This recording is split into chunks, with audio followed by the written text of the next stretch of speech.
दोस्तों, आजकल महाराष्ट्र में हिंदी विरोध चल रहा है। वहाँ के कुछ नेता लोग अपने आप को जनता का शुभचिंतक समझकर हिंदी का विरोध कर रहे हैं। वो नहीं जानते कि हिंदी विरोध में वो अपनी जनता को गुमराह कर रहे हैं, क्योंकि हिंदी एक ऐसी भाषा है जो पूरे देश में सभी को पढ़नी चाहिए और सभी को सीखनी चाहिए, क्योंकि हिंदी भाषा जो है वो हमें एक दूसरे को आपस में जोड़ती है। हाँ, सारे राज्यों को एक दूसरे को आपस में जोड़ती है, इसलिए हिंदी भाषा बहुत ज़रूरी है।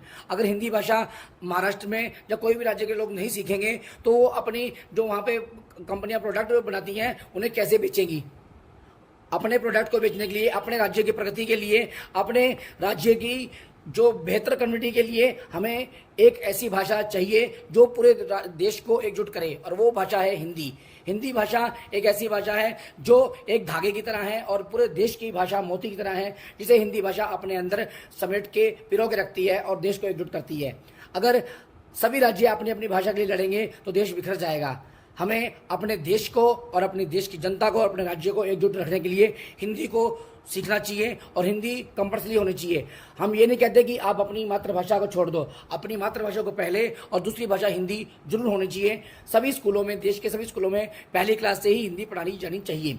हमें अपनी हिंदी को इतना मजबूत करना है कि पूरे देश नहीं पूरे विश्व को हमसे कॉन्टैक्ट करने के लिए, हमारे देश से व्यापार करने के लिए, हमसे जुड़ने के लिए हिंदी सीखनी पड़े।